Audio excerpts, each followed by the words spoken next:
Good morning and welcome to the Only One Shot Golf Podcast. My name's Jim Gallagher. Appreciate you listening and let us know what you think of our podcast. You can check us out and email us at onlyoneshotgolf@gmail.com. Let us know what you think. We appreciate everybody that's been listening. It's been a lot of fun. I want to also send out a special thanks to Steve Azar for allowing us to use his music. And check out Only One Shot Golf anytime and anywhere where you get your podcasts. All right, we had so much fun in part one with Steve Burkowski. Let's go into part two and talk a little bit more college golf. So let's see, get some of his insight on college golf, both on the men's and women's side, and where he's got planned for the next part of the season. So let's get Steve back on the line with part two. But let's talk a little women's golf, college golf. You mentioned Rozang. You mentioned Stanford. Man, they have finished no worse than second this season. They continue to build teams. What's been some of the keys to their success, to continuing this track that they're on?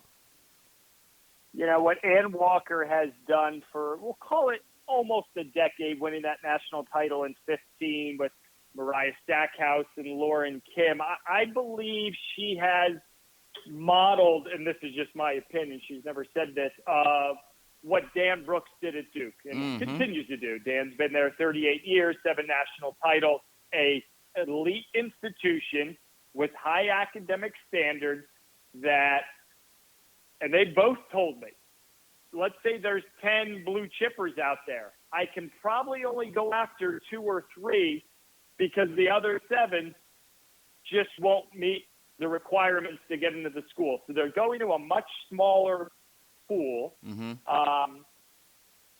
it's just, I mean, it's been dynamic watching what Ann has done. And I think success, breeds success. So they got things going, and then you back it up with Albin Valenzuela and Andrea Lee. It was great to see Andrea get to the winner's circle on the LPGA Tour. And then, oh, by the way, well, here's Rozang, here's Rachel Heck, here's Mega Gane. You talked about it. Kids text now. Hey, What's it like? How's Ann? Is she great? And Ann, I think, does it a lot like Dan, of hands off. Like, I'm there when you need me, but my preparation and your preparation has been done before we ever step on the first tee. I love it. We don't always see that, Jim, from every coach, and I get it. Certain people need to have maybe a little bit more of their handheld. Not the biggest fan of that, but I get it at crucial moments. Sometimes you just need that. So I think she has created young women that understand it. Obviously, Dr. Condoleezza Rice, a big part of that. She's a mentor, and I know there are several people that on that team that have her as an advisor. So when you get to pick the brain of Dr. Condoleezza Rice, it's remarkable. So we saw it last year. They were better than everyone else. They showed it. They had a perfect fall. They slipped up earlier this spring because Rachel Heck and Brooks Say, not in the lineup, haven't been able to connect with Ann. They've been going back and forth because it's really similar to me of what happened last year. Rachel Heck, quite honestly, got mono around Anwar, was fatigued from playing too much. Brooks Say had gotten a concussion. They were injured in February and March, but they were all ready in May. I don't know the reasons those two have not been in the lineup.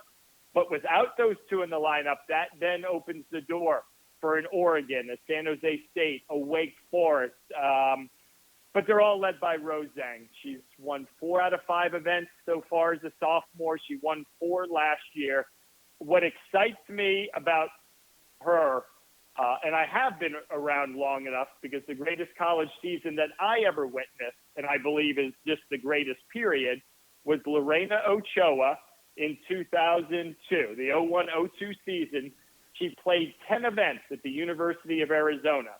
She won the first 7, came in second at conferences, wins regionals, comes in second at NCAAs. So an 80% winning percentage. She won 8 of 10 and came in second in the other 2. And you could not dislike her. She was that nice of a person. And I see a lot of those same things with Rose, seemingly impervious to the pressure. just better than everyone else. And that's not a knock on Rachel Key No. or Ingrid Lindblad. It's one of these special moments that I sit here and I watch this young lady and I say, goodness gracious, I'm not sure I've seen anyone since Lorena that just goes to the tee. Her bad round's a 73, her good round's a 69, and if things are clicking, she can go shoot 7, 8 under. It's been fun to watch. I'll be intrigued with NIL opportunities. Does she stay? I know she loves college. You get the sense that if she keeps running at this pace, and I seldom would say it, you'd almost be like, I don't want to see you leave, but let me walk you to the door because there's nothing else you can do here. Well, that's what I would say. I hate to see kids leave early, but if you're winning everything and you're dominating, that's the time. Some of them leave a little too early because they really don't have anywhere to go, and that leads me to the question. We've seen the guys have the PGA Tour U. There's got to be a way to have something for the ladies to be able to get to the LPGA or even some access to the LPGA like they do in the men's side. Do you see that coming in the future or hopefully coming in the future? I hope so. Sign me up. I'll support it. I'll do whatever I can. Year 3 of PGA Tour U, we're already seeing Davis Thompson from Georgia had a chance to win. Kids coming through that program. How do we keep the best players from going to the Challenge Tour or, going to other entities that exist out there now in the game of golf? And now they've created this accelerated program that if you get to 20 points doing X, Y, and Z, you're automatically on the tour. The number one person on PGA Tour U goes to the tour. They've come up with something that I said 3 years ago was a game changer. I still believe that. And now they've fine-tuned it. They have not been afraid to say, we got to act quickly. And I'll be honest, like you look at Eugenio Shikara, great player at Oklahoma State. He leaves school. He goes to Live Golf. They cannot afford to have, let's just say Gordon Sargent as an example, get offered a big paycheck. Well, am I headed to PGA Tour Canada or am I going to take all this money?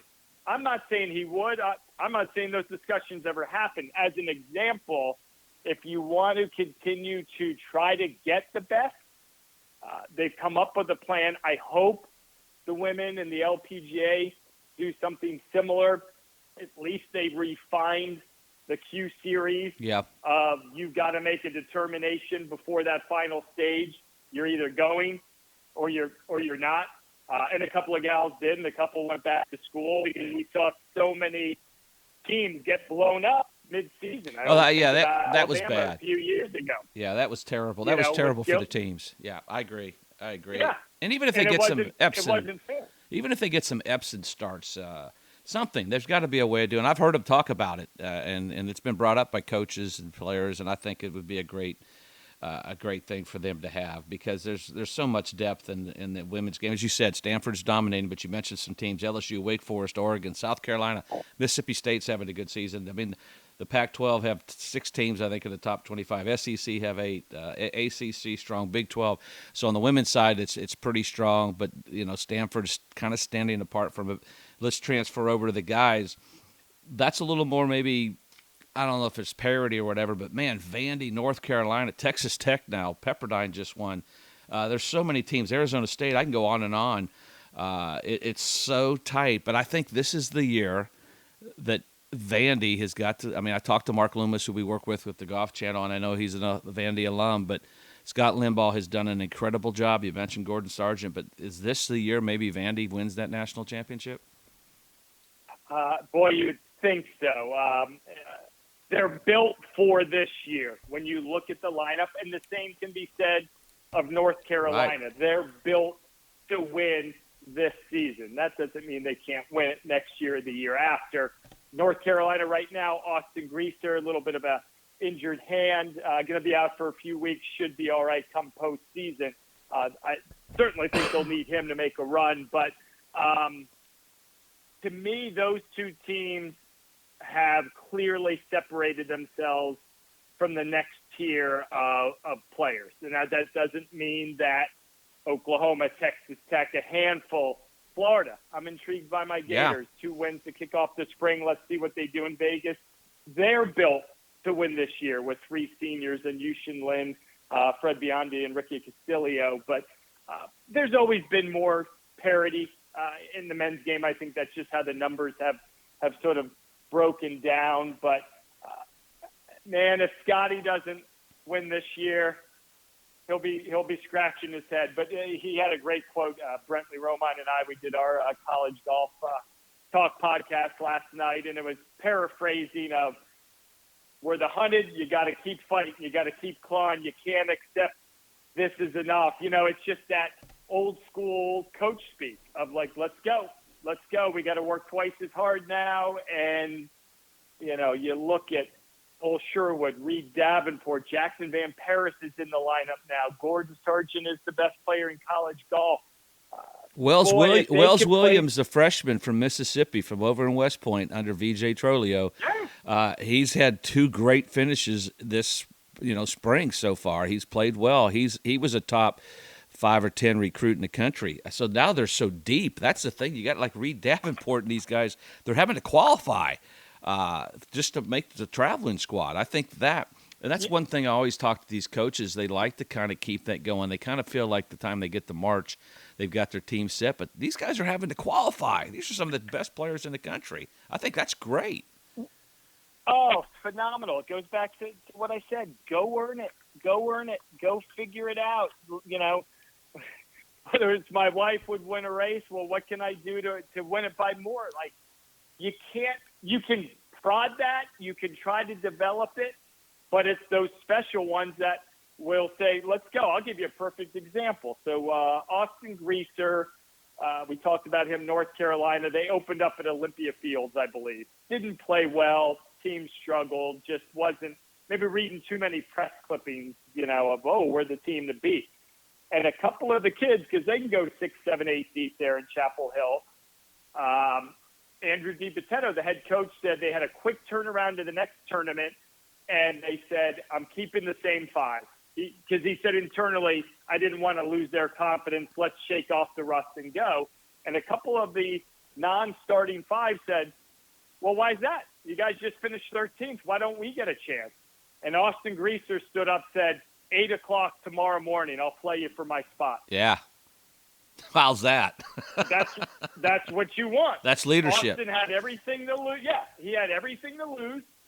Nothing to gain, but he said, you want a shot? I'll see you on the first tee tomorrow, and if you beat me, you're going to the next tournament. Well, Austin took care of business, but it's a leader. It showed that, okay, we're in this together, but there are no free passes. I mean, that's what I love to hear. I want that individual man or woman to say, let's go. I'm going to run through a brick wall for you, even though it's golf. It's not football, but – you know what I mean? No. I just love that. Everything you get, you got to earn. So many, as I quickly pivot, people say, oh, can you give me advice in TV and this and that? I said, there's no secret sauce. Roll up your sleeves, say yes to everything, show up early, leave late, volunteer for anything possible. And that might only get you in the door, and it might not. And some get it, and some look at me like, I said, nothing's changed. Yes, there's social media, there's the internet, this, that, and the other, but you got to go get things.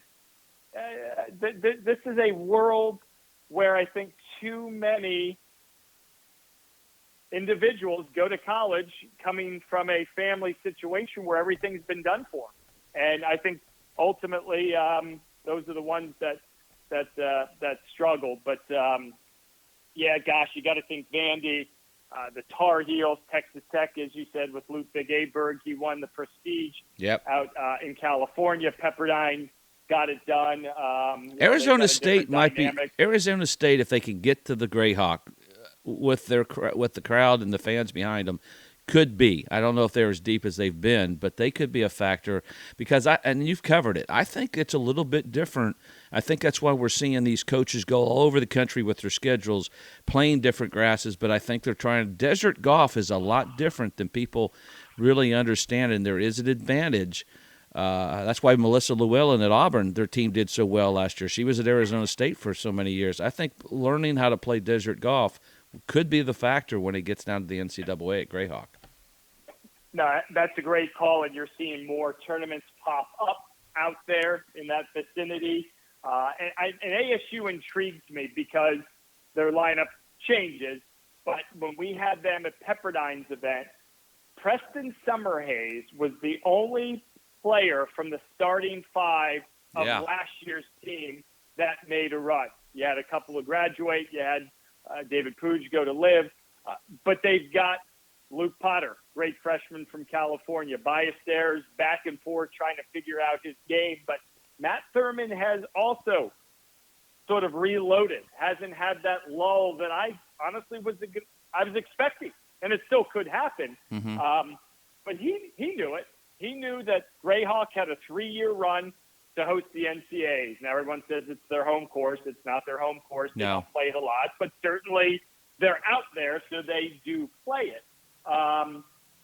He knows after this year, okay, they're going to La Costa. It's a different animal. And he's had every chance to win two, and it just hasn't quite materialized. But, with Potter and Summerhays, Myostas, the other newcomer I forgot about, talented beyond belief. So I like that. But you can come up with 6, 8, 10 legitimate teams, and they'll probably be a 18th ranked team or a 24th ranked team, maybe just squeaking out of regionals that will find their way into match play. Mm-hmm. But if you could give me Vandy and North Carolina that Wednesday, what would that be? May 31st. I'll bring some popcorn for everyone, and we can sit and watch a hell of a match. I told you all he knows everything about college golf. He has just reeled off this. I didn't give him any questions. He just reeled this off. What's your opinion? Because we used to, like the SEC, as I know this so much, as you do, the SEC, each school hosted. What's your opinion now that they've gone to Grayhawk for 3 years? Then they're going to La Costa. Do you like that better than maybe going to the school that hosts at their home school golf course? Do you like the fact that they're kind of staying at some spot, maybe more out west for more TV coverage? I'm sure that's part of the equation. Yeah, it's a prime time initiative. I think we saw that at 08 Torrey Pines Tiger US Open. That we can watch golf on Father's Day at 7 or 8 o'clock that night. Obviously, we go Monday, Tuesday, Wednesday. There was a lot of, whoa, what are we doing? We're giving Arizona State and Arizona, a free run. I'll be candid.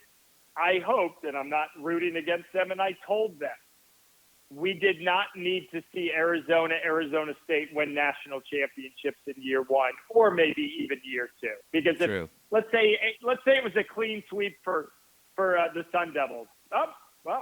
Home course advantage. This is why we can't do it. So a bigger, long-lasting view of the right way to go about it. I think that was good, but ASU was, made match play, so it brought fans out. I'm good with it. I think the initial thought, among others, was College World Series in Omaha. Let's create a destination. I love college golf. You love college golf. 10,000 people are not going to show up at a college golf event. That's just kind of what it is.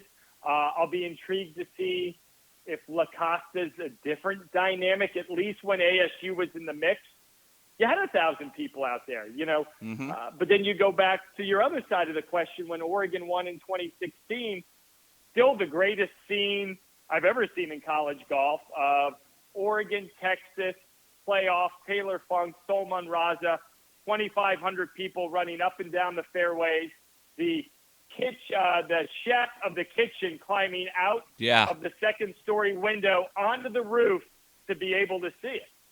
We got lucky, quite simply. Oregon hosted, certainly a little bit of an advantage, and the home team won. I just don't know if there are enough great university courses that A, could host it, or B, would want to host it. There's certainly 5, 6, 7 we could come up with. But then I think you still get people, oh, why are we going to the Southeast again? You know why? Because they've got the money. And they've got a course that now that we do the men and the women, you've got to give it up for 15 days. Yeah. How many great courses are going going to say, we're going to shut down and give you the course? Well, and So I think weather. I I think weather is a factor going out where they've gone. You don't maybe have the delays, maybe when you have it in the Southeast that time of year, or even in the center part of the country. I think that's a part of it as well. But I think you're right. There's who wants to give up their golf course, or who will, for 2 weeks. That's very few. Very I've few. seen the list of schools or bids. It's not a lot. And I get that. Mm-hmm. If you have a membership or, hey, that could be a prime part of the season before people go away, for Memorial Day. I love it. I feel like it's been tempered. And, Wake Forest women the last couple of years as good as any.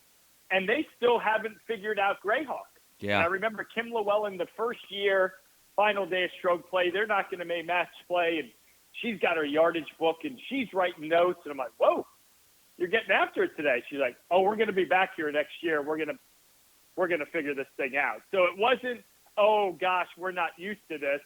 Okay, how are we going to adapt? How are we going to adjust? How are we going to get better? Hence why Kim has really created something special at Wake Forest. Absolutely.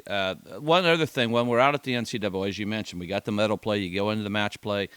It's always intriguing to see how coaches match up the matches when they play against the other team, the 5 players, and how they match that up. You've been part of that. There's got to be some strategy to that, or do they just some coaches just go in the order they want? You've seen some pretty cool things there where they've matched up against each other, and then the next team gets to pick. Any stories from that where you've seen some pretty intriguing matches because of that? Oh, yeah. I won't throw any schools or coaches under the bus, but for a while I would almost, MC and host that pairing situation. There was one school, they would look at notes. They might talk to an assistant. There was one school that was on FaceTime with their analytics person back at their university. So when Jim Gallagher put out his son, they'd look at the phone, blah, blah, blah, and 18 seconds later they say, this is your matchup. Did they crunch the numbers in that 20-second time to say, this is the best person? And again, I love them all, so I'm never – No. Afterwards, I asked, I said, what was that? And they're like, we've got somebody that's calculated what are the best 4 – and I'm like, whoa. Like, that's a deep dive. Chuck Winstead at LSU when they won, 1 through 5. Doesn't matter. This is where they're going. Don't care who they play. I think you can overanalyze it, in my opinion. Certainly there's some strategy. You always knew Corey Whitsitt was going to be anchoring for Bama when they won. Sure. Bobby Wyatt, a quick player. Dylan Minetti at Pepperdine, now UNC. You've got to put them off first because they're gazelles, and if you bury them in a lineup, so you'll have coaches saying it's more important for them to be comfortable as opposed to, oh, we like that matchup. So I think through the years I've seen more comfort situations. Once in a while, you'll get somebody that says, hey, coach, I want that kid. I don't care how, I want him. So once in a blue moon, you'll get that match that maybe people watching really understand why. And a lot of times they have no clue that maybe there's a little bit of a rift or a background between two of these individuals that they want to get after. But the analytic FaceTime one was still, I marveled at looking, nothing said. They flashed a card or something and they gave me a name, but they told me how that all happened. And I said, you guys are committed to the analytic craft. Well, that's back to that's back to the way we talked about where the game's gone, and that's back to that. That's amazing. I've never heard that story. That is really it is because I've sat there with coaches and I did the SEC when Ole Miss won the SEC, and just watching them go back and forth. And there is something. Put your fast player out there first. But you're right. You may have a kid, and I could think of a few. We're not going to mention those. That would be kind of cool to see those matchups and let them go after it. We've covered those a little bit last year. But this has been intriguing. I mean, this is such a good podcast. We're going to split this up into two different ones because I think everybody's really learned so much from you today. But what's next up for you? When we put the first one out, it'll be I think just before the Darius Rucker. I think that's the next one on the table for you, isn't it? Yep, headed to Hilton Head this weekend. Darius Rucker, intercollegiate, year number 2, Long Cove. Arguably the strongest regular season women's event all year long. So the fact that we get to air it on Golf Channel, that's a thrill. Then we start, for me, PGA Tour, Bay Hill Players. Then we start getting into Augusta National Women's Amateur, Majors, NCAAs, possibly Info, USGA, all that good stuff. But, I'm lucky. I'm fortunate. I really do appreciate our friendship and you allowing me to share my background. It's something I take pride in. And probably don't appreciate the journey as much, but I had a lot of people tell me no, and a lot of people say there was no way I was ever going to be on air on Golf Channel. And luckily I was just naive and probably a little arrogant at 24, 25. And I'll leave you with this. I always recall my program director in South Carolina at the radio station I worked at.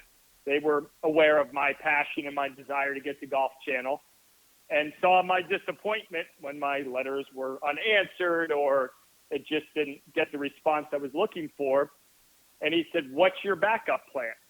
And I didn't hesitate. And I said, "I have no backup plan because as soon as I have one, I'm allowing myself to say that I'm not going to fulfill my dream." And maybe now that I'm an old man, or at least a middle-aged man, takes some guts, I think, to say that. Maybe stupidity as well, but I was never going to allow anyone to get in the way of my dream of working at Golf Channel. Now, different situation. You're in your 20s. You're not married. You have no kids. You have no responsibilities. You don't have two coins to rub together.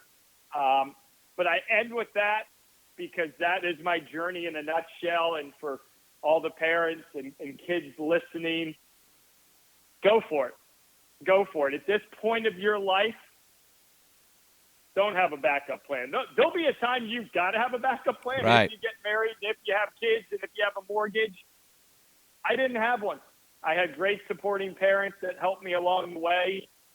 But I always believed the moment you had a backup plan of chasing your dream, you were now accepting that your dream was not going to happen, and I just wasn't going to allow it. And as I said, I've pulled them for 23 years, and hopefully I can go for another 23 before they show me the door. Well, you do a great job. And here's how I always end my podcast, whether life or golf. You may have only one shot, and you got to make it count. You've made it count. I appreciate you being with us, Steve, and we'll work together at NCAAs. I'm calling holes. I think you're probably hosting if I'm calling holes, so we'll have a good couple weeks out there. It'll be a blast. Thanks for having me, Jim. Well, that was a great couple podcasts with Steve Burkowski. We split it up into part 1 and part 2. Hope you enjoyed both of those. If you didn't hear part 1 and you just finished up part 2, go on back and listen to that. Some good stuff here in his story, how he got to work for Golf Channel and some of his background. And then part 2 covers more on the women's and men's side of college golf. So some great stuff from Steve, and we appreciate him being with us. Until next time, I'm Jim Gallagher, Jr.